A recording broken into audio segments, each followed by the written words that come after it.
There is one weapon throughout history that has struck fear into hearts like no other. These are some of the sharpest and most durable blades that have ever been forged. And today, well, I was gonna say we're gonna do that, but I don't know if that's in the realm of what I'm capable of. Is that good? That was the coolest thing I've ever seen in my whole life. Today we're going to be studying in the art of Kenjutsu, or Japanese sword fighting. Kevin's got a sword in his hand. This is a sword. What? Every local area has little different natural minerals in it. So in this case, this one has like the blue mineral, a little bit of copper and stuff. So sometimes when they make a sword from a certain area, we could actually see like a bluish tinge to the steel if it's blue. It's really cool. If you hold this, it weighs a ton. Yeah. I mean, it's so condensed, right? So this is what starts out to be a Nihonto, or a Japanese sword. Interesting. So the Japanese sword is very unusual in the fact that it has a very, very super hard edge, but a flexible back. You know, a lot of other Asian country swords are all just hardened, you know. You just whack them to break, you throw them away. Right. But Japanese swords were made to last a long time. Right. And bend back. Like today, we'll see when Kevin bends my sword, I'll bend it back. Okay. What is the liquid, the juice? Water. Oh, it's just water? Yeah. Oh. And it turns ugly poison from all the dirty shit they spray the mats with when you import it. Oh, gotcha. Yeah. Definitely a little nervous. I saw how easy he did it though, so I'm like... But just picking them up and moving them around, like, they're so hard. Yep. They're thick and they're like, and I felt so nervous holding the swords that where we weren't even moving. They're like, move it around. I was like, oh yeah, I can, this is cool. This is very easy to move around. So we'll see. Left hand, 2 fingers, up, relax. Well, real basic, okay? You're gonna step back with your right leg. Just watch me. Step not easy. Okay, now you guys are ready to do 10 times with sound. 10 times what? With sound. With sound? Okay. Do you hear that? That's the sound of no sound being made. No whoosh, no... Look at poor Kevin. Kevin's barely hanging on. Nice. Yeah. Oh, I heard that one. So how do you create speed? Is this just the rotation of the hip? No, just smoothness technique. Nice. This is really difficult. So when you do this, and you would expect it to just make the same sound that it makes when he does it, but then it doesn't. It doesn't make the same sound. So you're like, so maybe I'll swing it harder, and then it's like, I think like kind of moves you around.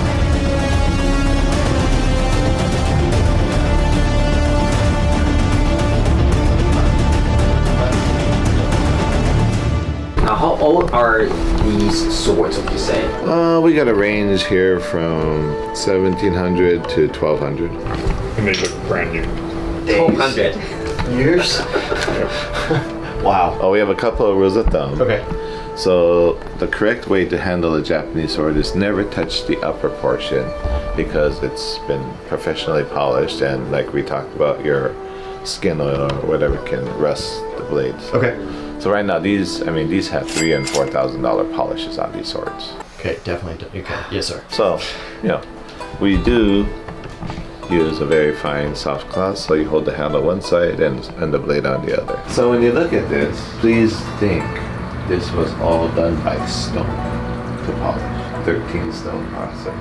Now you think differently when you look at that. How much would you say that sword is worth? That sword is not so much. That sword is about 12,000. Not so much. I know some of these words. Actually, I know all of these words because I wrote this book. This video is brought to you by me. Hi, I'm doing something. I'm trying to read right now. If you didn't know already, last week I released a children's book. I wrote this book, and honestly, I'm super proud of it. This is probably like 2 months worth of work, and I think it turned out awesome. It is a story from the perspective of a pair of boxing gloves that achieve greatness. This book is currently on sale, link down below, and for the time being, they are currently being signed. So I'm signing this front page right here. I put a little note in there. I put Sensei Seth right in the corner. I don't know if you want that kind of thing. I guess if you don't want one, just put it in the notes that you don't want me to sign it, and I'll just cry a little bit. I still have some available. They'll be shipping out around November 15th. I think these will be a sick Christmas gift if you want to give somebody one. Thank you guys for supporting the channel, supporting this news thing that I've wanted to do for quite a while. Now back to, what was I doing again? Oh yeah. Just doing this a little bit a second ago where you try and put it in. It is much more difficult to find that spot than I thought it was going to be. So when you draw a sword, yeah, people put pressure on the edge and they cut through and they cut their hand. Yeah. The way it is you pull it out first. Okay. Then you cut. Then back down. I will stand back. Like that. Yeah. Okay? When they go this way, they cut their thumbs. Interesting. Oh. Because they're just side, see? Side. So side push, draw. So the way they say it looks like it leaps out of the scabbard, you see, it's like that. Nuku, or draw, has to be clear the scabbard. Yeah. Then you go to the cut. Here, we go here. Nice. You know. I'll be honest, I wasn't sure which one that was. It's a little bit easier when you're not afraid that, that would be the same it's gonna thing cut your people hand. like try to practice because they're so used to doing this. That's the live one?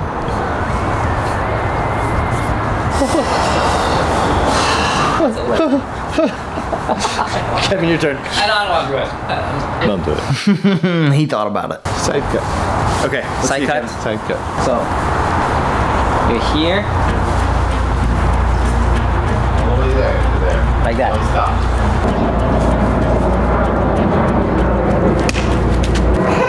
Hey, Kevin, that didn't cut it. But it's pretty horizontal. I think it's because of the base. It's actually very weak. Look. Oh, yeah. You got a lot of muscle and momentum, but you gotta keep it straight. There you go, that was good. Okay. Go. Huh. That's difficult. It just seems like it would go through like butter as I'm like, I'm here, I'm like, yep, here we go.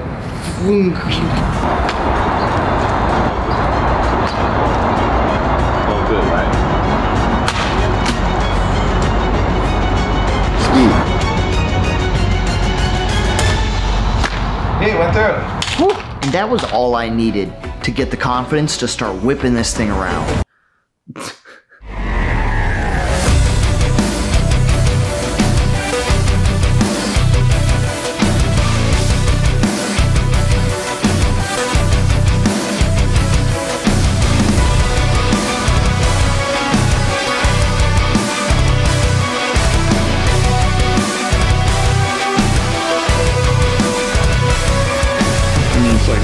You feel like you pick up different swords. It's like you feel like it's alive in your hand. It's like some stuff is just like, ooh, which you'll feel. It's like you'd think I didn't even know it was sharp. So there's a thing called zanshin, which is like this state of mind where everything just pretty much doesn't exist. Yeah. So the other guy has it, you're like, well, this is gonna be rough.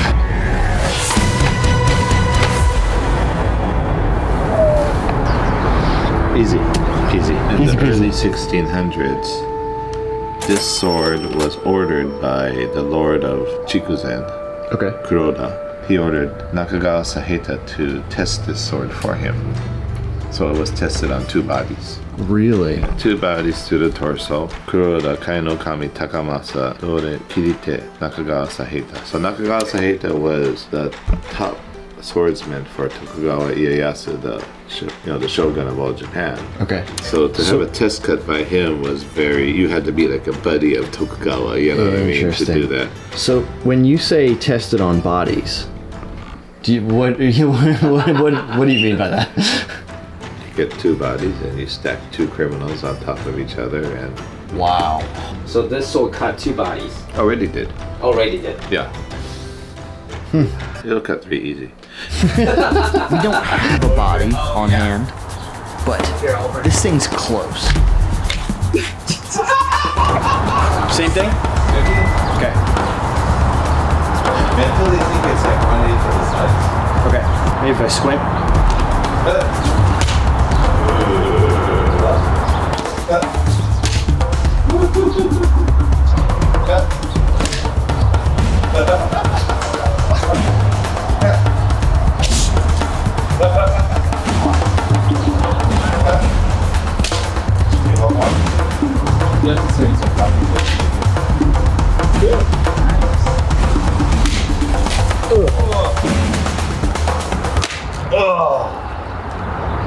Really?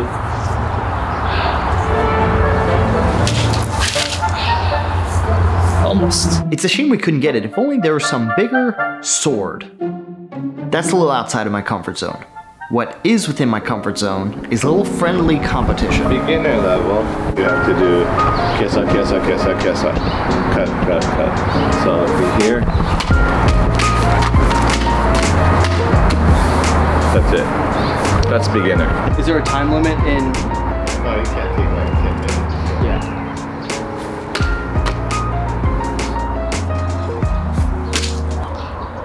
You're not disqualified, keep going. Oh, okay, okay. That's funny. Nice. So what would the scoring system be on us? 1 to 10? No, so you go against another guy, and then red and white, and then we say who wins. We Okay. judge red or white. Okay.